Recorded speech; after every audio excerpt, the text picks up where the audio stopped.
Welcome back.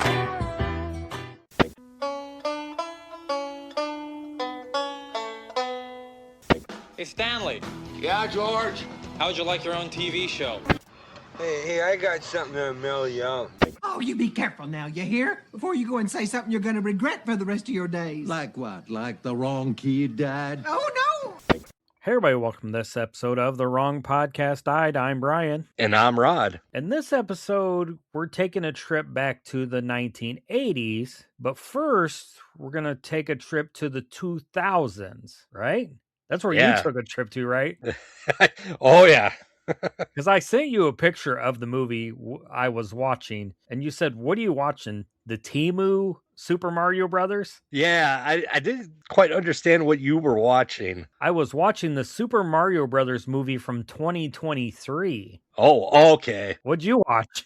Well, I watched it, but yeah. But we're talking about the Super Mario Galaxy movie. Okay, well, I watched that one, but I didn't rewatch it. Oh, well, I didn't rewatch it either. I just saw the one time in theaters. So I watched the Super Mario Brothers movie, and then we watched Sonic 3, and then I thought it would be fun to watch the John Leguizamo Super Mario Brothers, but I never got around to it.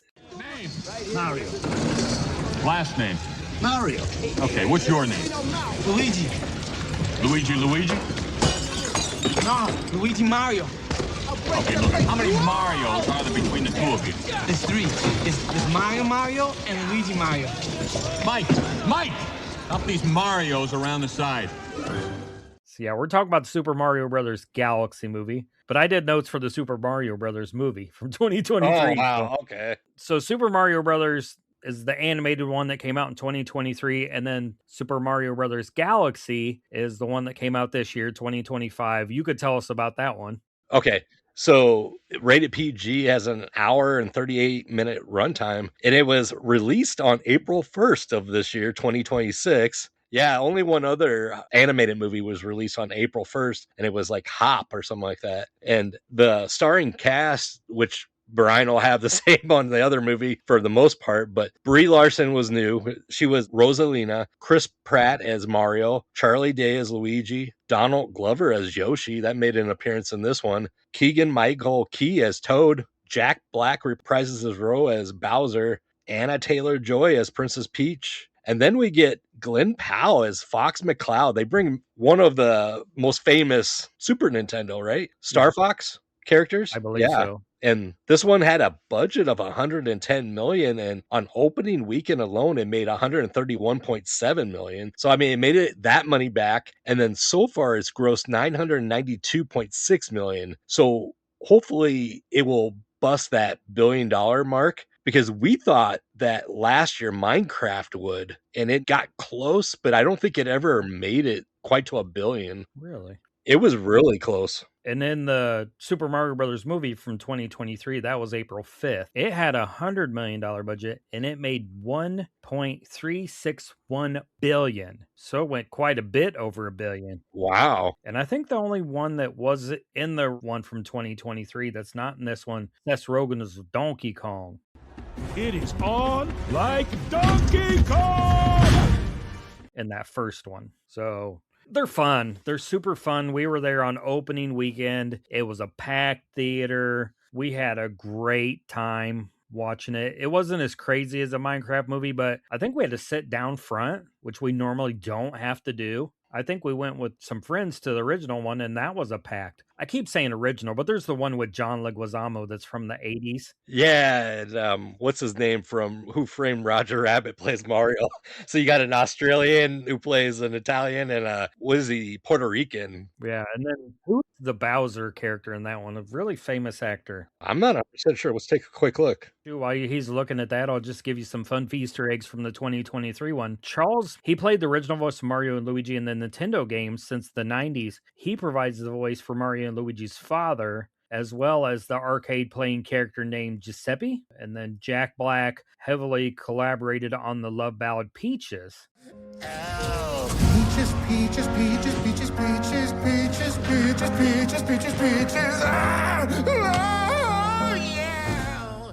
And The song became a viral sensation, entering the Billboard Hot 100 and was even eligible for Best Original Song at the Oscars. Yeah, that was insane. I mean, that's still the best part of, I feel like, the first movie. The second movie had a ton of Easter eggs of Nintendo characters. I think it added a lot of Nintendo characters to the second one. And as a kid that grew up playing Nintendo, I noticed a lot of the characters and it was super nostalgic. And Star Fox was just like the cherry on top. And he's a huge character in it. If you haven't seen it, you probably think, oh, Star Fox, he's going to be like a bit part and he's going to pop up and he's going to be in it for a little bit. He's in the majority of the movie. Right, yeah. Once he's in, he's in. So go back to the Super Mario Brothers movie from 1993. So it was Bob Hoskins as Mario, but it was what they called King Koopa. They didn't call him Bowser, but it was Dennis Hopper.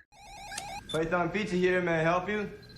King Koopa here. Oh, yes, sir. I'd like the Koopa special. Pterodactyl tail on that? Yes. Dino, lizard, hold the mammal, no worms, and spicy. So, yeah, just crazy that Dennis Hopper would in a Mario Brothers movie. Right. And it's the only live action one that I know of that's not a porno. You see, in the same year, Midnight Video released a pornographic parody of the Mario Brothers games entitled Super Hornio Brothers. I'm pretty sure that Ron Jeremy was in the porno version of it. Of Mario Brothers? Yeah. If I remember right, both of them have DVDs, Blu-rays, 4Ks. They probably hit shelves all over the country. I'm sure it was on the end cap at Walmart where they put all their movies. I would imagine you can go watch these movies on streaming. I know I watched them both on streaming. They were both there as of this recording. Yeah, it came out pretty quick, the streaming for the second one. Yeah, and the 4K and all that. Right. They knew what they had. It was Universal Pictures with Nintendo and Illumination, the ones that do the Secret Life of Pets and all the Minion movies and all that. So yeah, and with the new one, there's not a lot of trivia. I found a little bit on IMDb, but it was mostly like certain scenes in the movies were from several other games. Like there was a scene where there was a butterfly that flies on Mario's hat, and that was from Super Mario Galaxy, the original from 2007. Rosalina's book within the shelf of her library is the Dark Prognosticus from Super Paper Mario from 2007. It's just like random things like that. So, I mean, there wasn't a whole lot that was new to this. Little Easter eggs. If you play the games, you might know what they are. But yeah, people freaked out. They went crazy about Star Fox, Pikmin showing up in there. But yeah, a lot. What's Pikmin from? There was a game called Pikmin. Oh, okay. I couldn't remember. Yeah. Yeah, I'm not a big gamer. I'm guessing you're not either, Brian. Well, not now. I used to play games when I was little or younger and growing up, but I don't have time to do it now. I'd love to, but I have to quit podcasting and quit my job and stay up late and not watch movies. And let your kid run wild. Yep. I guess I could always buy her one. We have a Super Nintendo, the little plug and play one that came out that has the games preloaded on it. All right. Yeah, I know what I'm going to steal from your house next time I'm there. We have one of those. I think it's back in the box because we took it out for a while and put it back in. And I think those were going pretty expensive for a while there. The Super Nintendo ones where I have the original NES one. The games, it's 8-bit or whatever, but, it's still fun. Oh, yeah, they're definitely fun. It's funny. I don't know if you're this way, but I grew up and I was like, oh, I could beat these games now. I was a kid. I sucked at them back then. I couldn't beat them. I plug them in. I'm like, I'm worse at them now. Yeah. I tried to play the Zelda game on that plug and play, and it's like, my God, how did anybody ever beat this damn game? It just goes on and on. Well, do you want to rate the two movies then? Yeah. If I had to rate both of them, they're both super fun. They're both very rewatchable. You don't have to have your brain turned on to understand what's going on. I like the lore of the first one. They get split up and Mario has to learn to eat mushrooms and jump and do all those things from Princess Peach. Luigi gets sent to like the dark world from like the Luigi game. There was that Luigi game where he's stuck in the haunted mansion.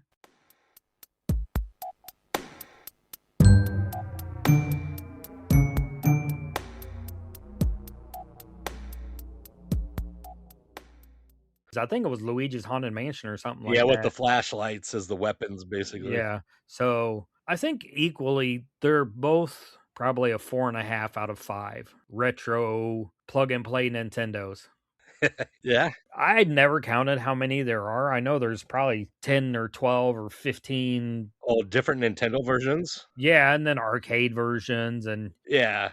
I think when they're in the original, one of the kids is playing Jumpman, I think is what it's called, which is the Yeah. original name for the game. Yeah, they didn't come up with Mario Brothers because there was just Mario Brothers, not Super Mario Brothers, and that was very much kind of like Donkey Kong. Yeah, Donkey Kong is exactly because I mean, basically, the Donkey Kong original game was Mario. Yeah, yeah. I really enjoyed the first one.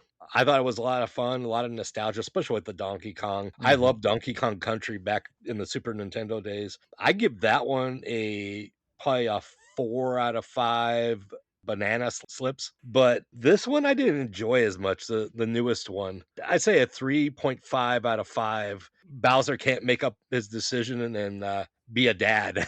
Oh, yeah. Yep, that little Bowser. He just lets his son, do whatever. Yeah, little Bowser comes back to try to save his dad because he's imprisoned. Well, and then the first one, you get the Mario Kart stuff too. Yeah, awesome. I think having Finley, my 7-year-old, and being able to go to the movies and enjoy that experience with her adds quite a bit to the films. Right, yeah. So, and there's definitely a generation gap in here because, like, you didn't quite know what Pikmin was. I kind of heard of it. I've never played it. There's a lot that we never got to see or play. I think I know it. Is it the little thing with like the white like hair thing on its head? Looks like a Teletubby almost. Yeah, kind of like a mini version. Yes, I knew what it was, but I never played the game. And if I did, it was, at Walmart or Target where they have like the games that you can practice on to see if you like it. Right, yeah. Well, how about a little this or that? This or that. This or that. This or that. This or that. It takes two to make a thing go right. It takes two to make it. Oh, this or that. Some movie recommendations. I got 5. The first one from 2020, Sonic the Hedgehog. In this live-action CGI adventure where Sega's Blue Speedster teams up with a small-town sheriff to escape the villainous Dr. Robotnik. And I think we're on number 3, so they set it up to be a 4th one. Yep, I think it's in production right now. Yeah, and those are fun too. I mean, at the end of every one, they add like, oh, here's this person. Oh, here's this one from the game. And of course, they did the same thing. One of my favorite actors is in the next one from 2012, Wreck-It Ralph. I'm gonna wreck it! I don't think this was ever a game. Fix-It Felix was the name of the game. Yeah. But a lot of like Q*bert, Pac-Man, Halo. There's a lot of throwbacks to Tap Room, was it called? Yep, Tap Room. Oh, I think M. Bison's in it from Street Fighter, so a lot of characters in this one. Arcade game villain rebels against his bad guy role and travels across different gaming roles to fulfill his dream of becoming a hero. And this is John C. Reilly, who I love. Yeah. Hey, he helped us get our title of the show. Yeah. Oh, yeah. The next one from 2019, Detective Pikachu. In a world where people collect Pokemon to battle, a young man teams up with an intelligent, coffee-loving, talking Pikachu to solve the mystery of his father's disappearance. I don't think I've ever seen this one. Finley's watched this one quite a bit, though. I've seen it once. It's got, I believe, Ryan Reynolds voices Pikachu. Does he talk in the movie? Yeah, I think so, which is also weird. I know you can't understand me, but put down the stapler or I will electrocute you. Did you just talk? Whoa. Did you just understand me? Wait. That is heavy eye contact right there. You heard me. From 2016, Ratchet and Clank. Based on the hit PlayStation video game franchise, a feline-like mechanic and a defective robot team up to save the galaxy from a villainous alien. I didn't know they made a movie. Yeah, I didn't know that either. Yeah. And then from 2019, Angry Birds 2. I knew they made a first, but I don't know that I've ever seen. I've never seen the first one. 2, yeah. The flightless birds and scheming green piggies are forced to put aside their long-standing feud and forge an uneasy truce to fight a new threat targeting both of their islands. Huh. I mean, Wreck-It Ralph, Street Fighter, Mortal Kombat. We're getting both of those this year if you're looking for something a little more serious than the kids' movies. And I I almost feel like that Super Mario Brothers from 93 started it all. I don't think there really was anything before that. No, there were movies made into games, but yeah, I don't know that there are any Yeah. games that were made into movies before that. Maybe some Pac-Man cartoons. It's kind of crazy because there hasn't really been many live action besides the Sonic movies after that. Like even Mario, you think they would have made it a live action, but I don't know. I guess it got to appeal to the kids. They thought, after the last one, we're not going to mess with that. I mean, and some of the other movies that were games that went back to movies have kind of went in the opposite direction. You know, like Teenage Mutant Ninja Turtles. The latest couple of those are cartoons. Right. So Yeah. Spider-Man's cartoons now. Spider Noir. Yeah. That one should be coming out soon, I think. Yeah. So yeah, tons of stuff that you could watch. I think there's all those Halo movies that are red versus blue. Oh, yeah. All animated. Yeah, they're all animated. You know what else you can't watch, but you can listen to them? What's that? Our podcast network, the PFPN. Can you play with them? Well, I wouldn't want to.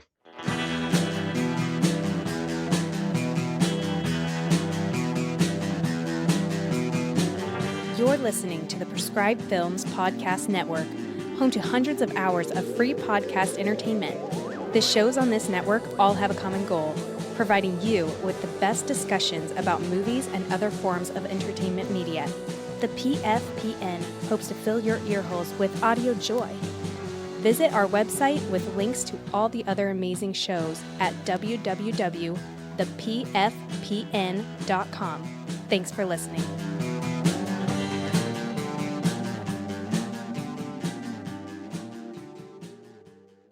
So now we've heard from our podcast network, we have to set some ground rules because we're going back to 1985. Who's president of the United States in 1985? Ronald Reagan. Ronald Reagan? The actor?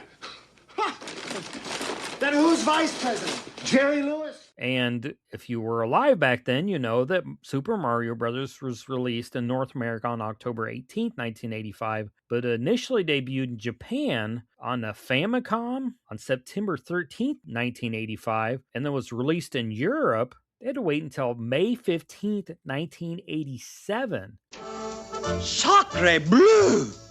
Damn, those Europeans were pissed. And it sold 40.24 million copies worldwide, retaining the Guinness Book of World Records for the best-selling video game of all time for over 2 decades. Unopened copies of the vintage game have been auctioned for up to $2 million. Holy shit. So Rod has some news from September, and I have some news from October. So this is like a win-win. You guys get all kinds of news from all That's right. 1985s. Hell yeah. Well, I'll start off here for the news. September 9th, President Reagan orders sanctions against South Africa, targeting the apartheid by signing Executive Order 12532. This order condemned apartheid as an unusual and extraordinary threat to U.S. foreign policy and enacted several restrictions. So what it did was it put restrictions on computer exports, nuclear exports, bank loans, and labor standards, such as prohibiting export marketing support for like U.S. firms in South Africa.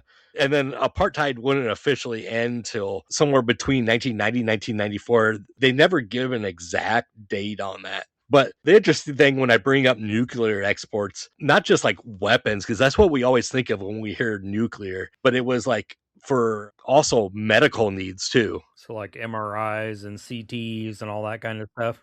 Yep. Then my last story comes up September 21st, and former CIA officer Edward Lee Howard successfully evaded FBI surveillance in Santa Fe, New Mexico, and fled to the Soviet Union. So this guy, he had been indicated as a KGB spy by a guy named Vitaly Yurchenko, who was a Soviet intelligence officer who defected to the U.S. that August. So barely a month before this dude took off. So they had Edward Howard on surveillance. He was like a bumper lock is what they called it. And that all that meant was that he was being followed and watched extremely closely for 24 hours by the FBI. But Howard and his wife slipped away by setting up a makeshift dummy made from clothes and a wig stand in the front of their car.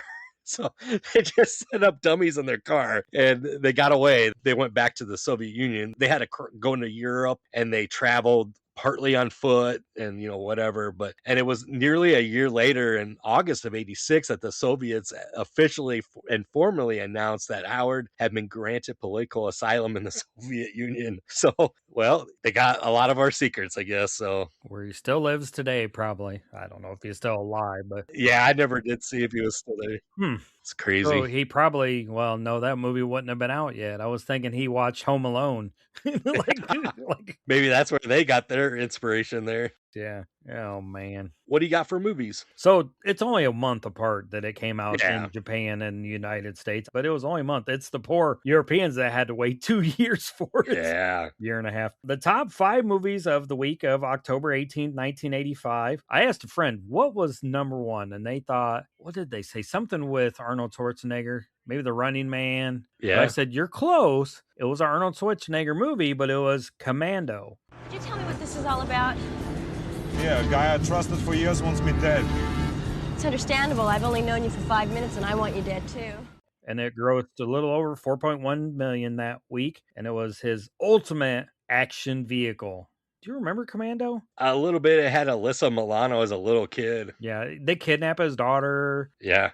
And then number 2 was a Glenn Close and Jeff Bridges courtroom thriller called Jagged Edge. No idea. 3.3 million. And then at number 3, bringing in 2.8 million that week for its 16th week in a row in the top 10, Back to the Future. My calculations are correct. When this baby hits 88 miles per hour, you're gonna see some serious shit. Yeah. So I would gather the most profitable movie of that year would be my guess. I think I read somewhere that, it was. That Back to the Future was, yeah. Yeah. Remo Williams, The Adventure Begins, made 2.6 million. It was a martial arts movie, and I don't even remember who was in that. Yeah, I can't remember. He was like a action star, but... And then at 2.4 million, Stephen King's werewolf thriller in its second week, Silver Bullet. Hey, fuck off. What'd he say, Joe? He said they'd be here by noon. Maybe that wasn't such a good idea, telling that Smokey Bear from the detective division to fuck off, Joe. Well, I waited till he hung up. Oh, awesome. Yeah, and then some, of course, horror movies released in October of that year. Reanimator was released October 18th, and of course, that wouldn't make a lot of money, but it'd go on to be a cult classic. You'll never get credit for my discovery. Who's going to believe a talking head? Get a job in a sideshow. Loosely based on the H.P. Lovecraft adaptation. It's a triumph of comedic science fiction horror, and Jeffrey Combs as unforgettable as Herbert West. And it spawned a couple of sequels. It's a great fucking movie. God, it's so good. Yeah, it's a lot of fun. And then, of course, Silver Bullet was in the top 5, starred Gary Busey and Corey Haim. It was an adaptation of Stephen King's Cycle of the Werewolf. You know, the beast is hunting the small town. I think I have the book, the DVD, the Blu-ray, and the German version of it on Blu-ray. Nice. So, and then on October 4th, there was a movie called The Doctor and the Devils. It's a gothic horror film starring Timothy Dutton and Jonathan Pryce, centered on grave robbing and medical experiments in the 19th century. That sounds pretty fucking fun, don't it? Yeah. So going back to Remo Williams, it sounded familiar to me for a reason. It's because it stars Fred Ward, who was in Tremors. He was the older guy, like the friend. Now, exactly how many cows are required for a stampede, Earl? I mean, is it like 3 or more? Is there a minimum speed? I wish I stampede up your ass. And he was in the second movie, too. Yeah, and there's some rumors about A Nightmare on Elm Street 2 is locked and loaded for release in a couple weeks. It said it came out on November 1st. And, of course, New Line Cinema is betting on Freddy being that big new face of horror, which he went on to. Which is crazy because that was the most controversial of all the sequels, really. Yeah. So, yeah, a lot of cool horror, a lot of cool movies coming out at that time. Weird that, you know, movies that are popular, they would be in the top 5 or 3 of a certain week and we'd never know what they were. Yeah. It's always interesting to look back and see these movies and you're like, what the hell was that? Well, what do you got for TV news? For TV news, the fall of 1985 shakeup. It's NBC's must-see TV Thursday lineup. After years of CBS ruling the airways, NBC has engineered a programming juggernaut. And some of the top shows of that week, or that time, of course, The Cosby Show, 30 plus Nelson ratings every single week. Family Ties. Yeah. You don't hear about Family Ties a lot anymore. And there ain't no nothing we can't love each other through. What would we do, baby, without us? Sha-la-la-la. Another one that we're probably surprised like we are with Frasier, Murder, She Wrote. Oh, yeah. Would be a top 3 and, kind of always in that slot that's fighting off the other shows on the other channels that you're like, Murder, She Wrote, was that popular? Yeah, I guess Angela Lansbury. And then 60 Minutes would dominate primetime Sunday nights, real world journalism. And then Cheers is pulling off monster numbers as the anchor of the 9 p.m. Thursday slot. Of course, that'd be at 9 p.m. like out east. It would be, 8 o'clock Central and maybe 7 o'clock out that way. Some gossip and news. The Golden Girls had just debuted in September. And it was NBC's gamble on a sitcom about 4 older women in Miami is paying off massively, instantly cementing itself as a top 10 ratings hit. If I'd had the money, I could have been living in a swinging condo instead of with... I better not say anything till I've had my coffee. A slut and a moron. Isn't that just crazy that a show about 4 old women entertains so many? Yeah, and it's still good today. Yeah, I mean, you'll see kids wearing T-shirts of the Golden Girls. Yep. And they were never there. No, like 14, you're like, what? I don't know these people. And of course, we love some of the Golden Girls because we like the Golden Girls, but Betty White was in Lake Placid. Yeah. As a cranky old woman that fed all the alligators. And then Miami Vice Fever.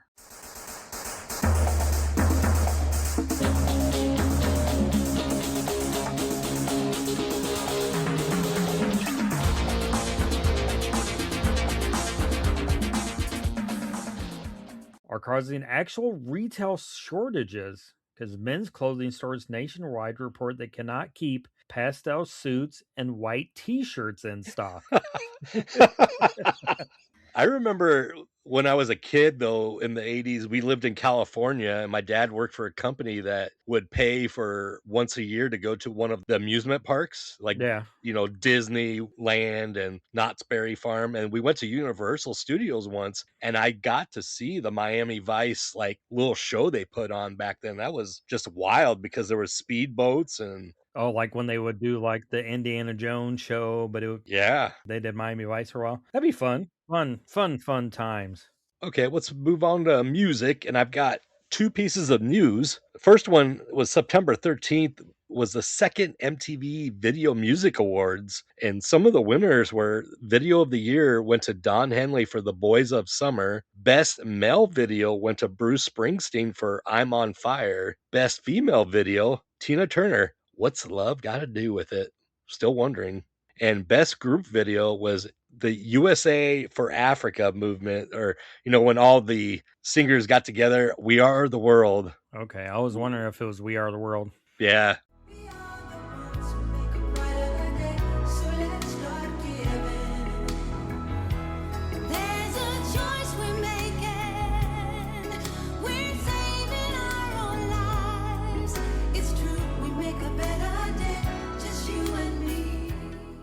Well, and then the second piece of news came on September 19th. This was a big one for music. The U.S. Senate holds hearings on labeling records to warn of explicit lyrics. The representatives from the Parents Music Resource Center, or the PMRC, was headed by Tipper Gore, and testifying in support of music were the oddest pairing ever. You think?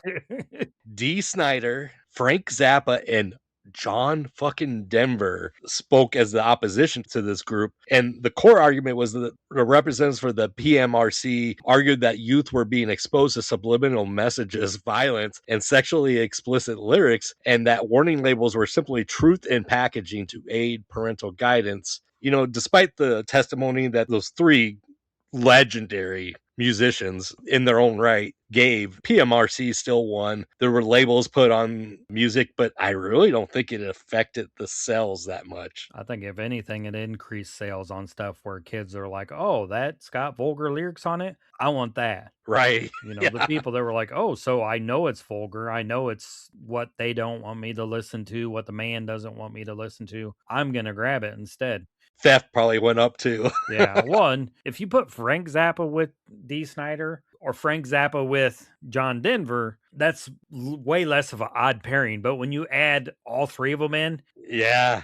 And I think they thought by inviting Dee Snider in that they would make people realize how awful it was. Yeah, they thought he was stupid. If you love music and you love history, go watch these hearings and go watch Dee Snider talk about music and all that. It is so interesting and so cool to think that this was going on in the country where they were trying to censor people pretty much. I think the record industry did a little better than what we've maybe let on because I think they were trying to censor stuff. Yeah, that's kind of what it was. Straight censor things, you know, Yeah. not like, oh, we're going to put a label on it. They wanted to straight censor stuff. So it was almost like the video nasties that was going on in England in the 80s with all the movies. They were trying to do that to music. And Tipper, you need a fucking hobby or something.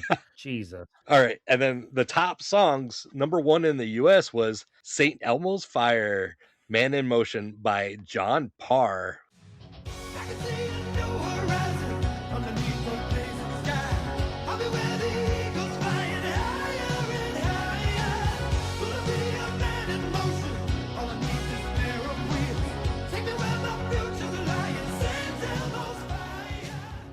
Number one in the UK was Dancing in the Streets by David Bowie and Mick Jagger. That was a freaking awesome video, too. Yeah, I remember that one.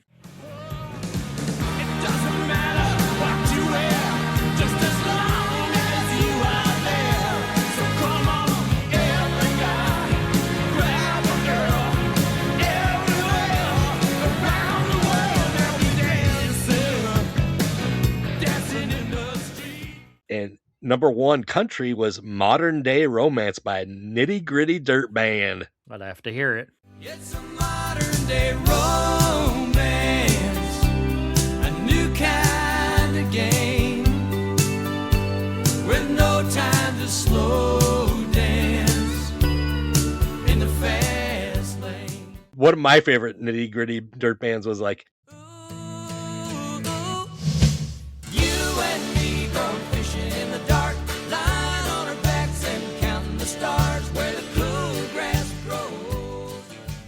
yeah, and that's come back around on TikTok and people are releasing it and stuff. Yeah. Number one R&B is Cherish by Kool and the Gang. Okay, know that one. I kind of remember that one, yeah. And number one dance track, 8 Arms to Hold You by Good Squad. I have no fucking clue. I have no idea. But you know, the weird thing is it's probably somebody's favorite song. It probably is. And if they listen, they're probably like, they don't know that fucking song.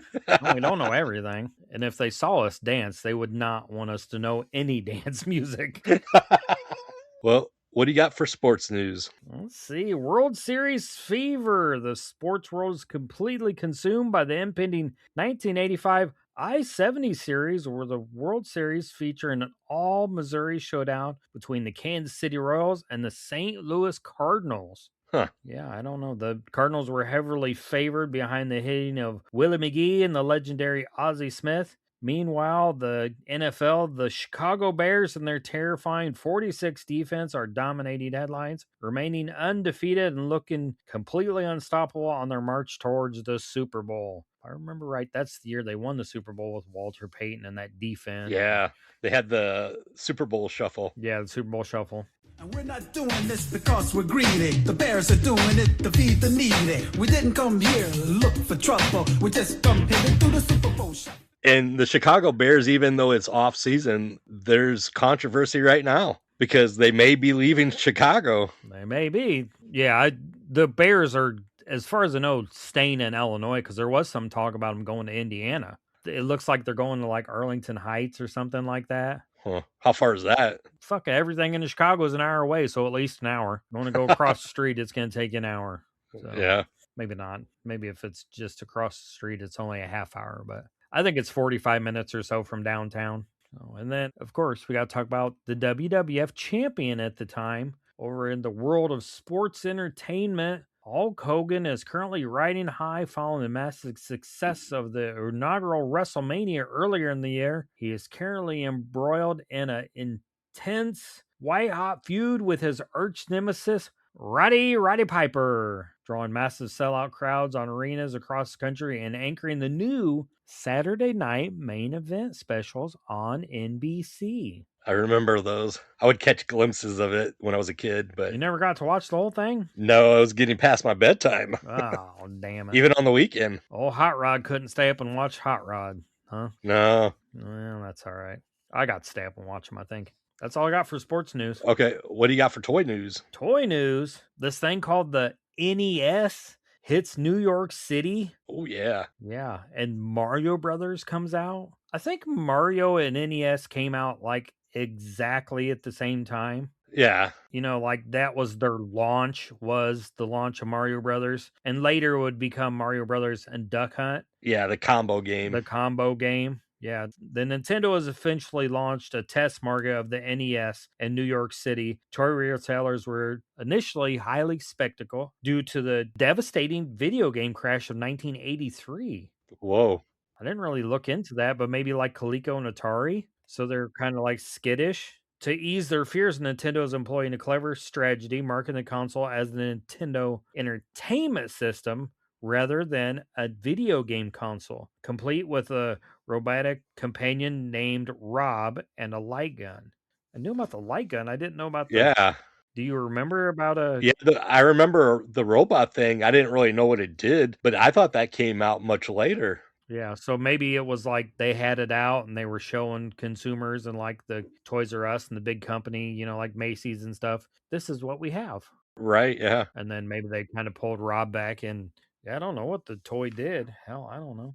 And then, of course, Cabbage Patch Kids Fever. It's still fucking going strong. It's projecting record-breaking holiday sales again. There's some World Traveler editions of the dolls for 1986 that's like keeping the hype train moving. And then Transformers. The Transformers, more than meets the eye. Autobots wage their battle to destroy the evil forces of the Decepticons. The Transformers, robots in disguise. The Transformers, more than meets the eye. The Transformers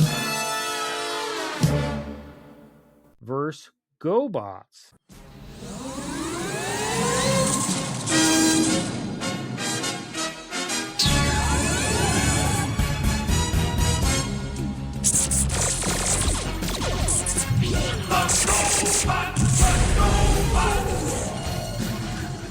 Transformers had officially won the playground war over Tonko's GoBots. The animated Transformers series syndication this fall is pushing Optimus Prime to the absolute top of every kid's Christmas wish list. I don't remember GoBots having, and maybe they did, it just wasn't as popular. They had an animated series, and then there were some toys that were out there, but yeah, nothing to the level of Transformers, no. And I mean, Transformers is still around. Yep. I don't know if you can buy GoBots at Walmart. Nope. Maybe. But yeah. Some cool nostalgia. If you enjoyed the 80s and this nostalgia, there's a movie on Netflix, and I think it's still on there. It's called 8-Bit Christmas. Have you ever seen this one? Yeah, I've seen this one. Yep. And that's a perfect 80s kids want to sell their baseball cards to buy a Nintendo because the one kid in town that has a Nintendo is a complete asshole. So these kids get together to try. I think they're trying to sell the Billy Ripken fuckface card. Card. Do you know that card? Yeah. Yeah, they have that card, and I think that's one of the cards they're trying to sell to get enough money to buy a Nintendo, and it's got Steve Zahn in it. Because it was like he had something written on his face, wasn't it? No, it was on the end of his baseball bat. Baseball bat. Yeah, that's right. So there's one where it's like says fuckface, there's one that's whited out, and there's one I think that's just blank. And it got through. I forgot about that. Yeah, it got through. Yep.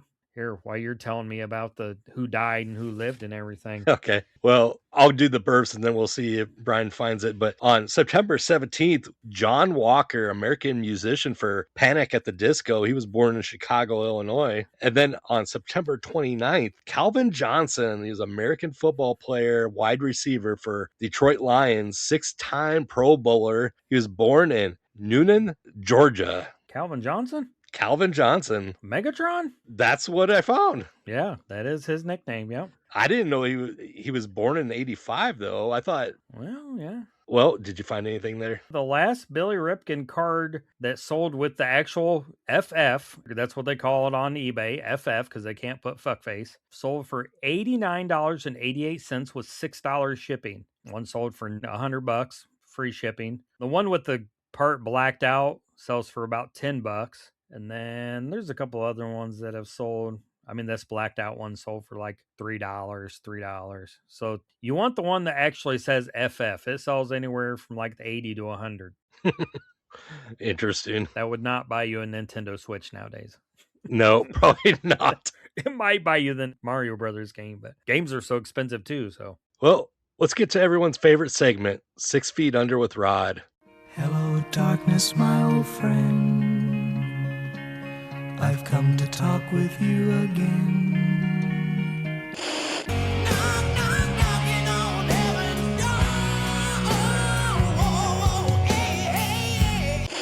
Maybe 6 feet is so far down. And I've got a couple celebrity deaths. The first one was September 3rd. Johnny Marks, he was an American songwriter. He died of complications from diabetes at the age of 75. Now, the reason why I bring this guy up, because I saw what he wrote. He wrote Rudolph the Red-Nosed Reindeer. Rudolph the red-nosed reindeer had a very shiny nose, and if you ever saw it, you would even say it glows. Rocking Around the Christmas Tree. Rocking around the Christmas tree at the Christmas party hop.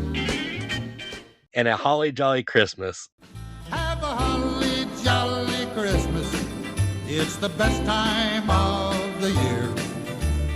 I don't know if there'll be snow, but have a cup of cheer.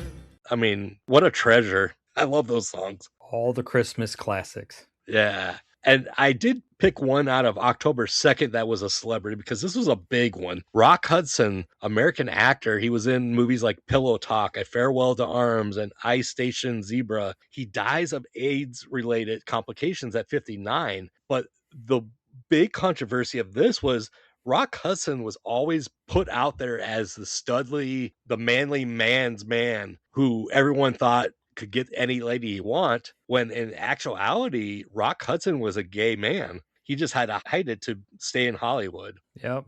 How old was he when he died? 59. God, he wasn't that old. No. I mean, he'd be old if he was alive now, but yeah, he wasn't that old back then. And this was like at the height of the AIDS epidemic. People scared of anything to do with AIDS. Right, yeah.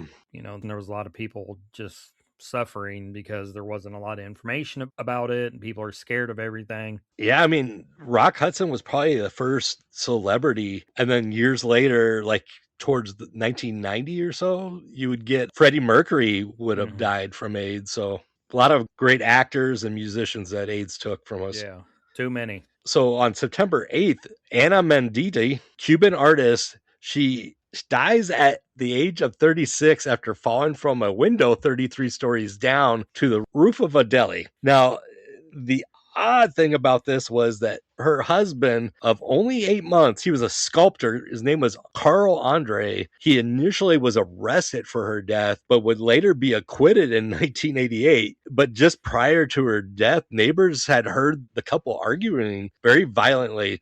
You know, like something was going on. And the neighbors heard Anna scream out no repeatedly right before her death.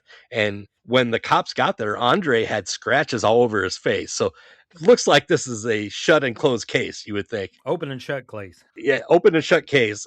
Open and closed. Yeah, open and close. He opened the window, he pushed her out, and then he closed it. Even though Right? there was no eyewitnesses, though, to the events because there's nobody, inside the apartment, but they took the 911 call and it kind of went like this is what they came up with was from Carl was 911, what's the emergency, please? my wife is an artist and I'm an artist, and we had a quarrel about the fact that I was more exposed to the public than she was. And she went to the bedroom and I went after her and she went out the window. So that's his explanation. She just jumped out because he proved he was a better artist than her. Sounds like he did it. Yeah, and he got away with it. And the crazy thing is that her friends would say that she was afraid of heights and she would never have went near the window like that, especially when you're up 34 stories. Yeah. It's just insane. You imagine being there eating a sandwich in the deli and some lady's body falls through the roof. Yeah. Jesus. Hell yeah. I mean, I didn't really see much more of what happened to him, but yeah, I hope he had a horrible fucking life. He went on to be the best artist in the family. Yeah, Right? sculptor. Yeah. And my last one is from September 11th. Andrew C. Thornton II, he was an American drug smuggler, dies jumping from a plane to his death with $15 million in cocaine at the age of 40. So what happened here is while he was in a smuggling run from Colombia, Thornton and his partner jumped from their autopiloted Cessna after dumping packages of cocaine off near Blairsville, Georgia. But Thornton became caught in his parachute and ended up in a free fall to the ground. So he plummeted. I'm going to guess that his partner, who was not named, made it. But was this the cocaine bear people? You know what? I'm not 100% sure. That would be interesting. Yeah, you said they jumped out of a plane in Georgia, and dropped cocaine. This probably was. It's funny because everything I kept looking into this a little bit and it never made a comparison to it. So that makes absolute sense. Yeah, it's inspired by the true 1985 story of a 175-pound American black bear that died after ingesting a duffel bag full of cocaine dropped from a plane by Andrew C. Thornton II, a convicted drug smuggler and former narcotics officer. Wow. So, yeah, that is Cocaine Bear. Crazy. It was discovered dead along 40 open plastic containers of the drug. I mean, it was a bear. It's no bigger than I am. I'm, like 190 and the bear's 175. It did 40 fucking. Well, I don't know. It might be bigger than that. Yeah. Well, it said it's a 175-pound bear. So. Wow, that's kind of a small bear. Then. It is a small bear, but I don't know who you are thinking you could do 40 bags of cocaine. It's a badass bear. Cocaine is a hell of a drug. That marks the end of our broadcast day here at The Wrong Podcast Died. Our transmission is powered by a frequency of 800 watts. We will resume our usual programming in 2 weeks. Until then, we bid you good night.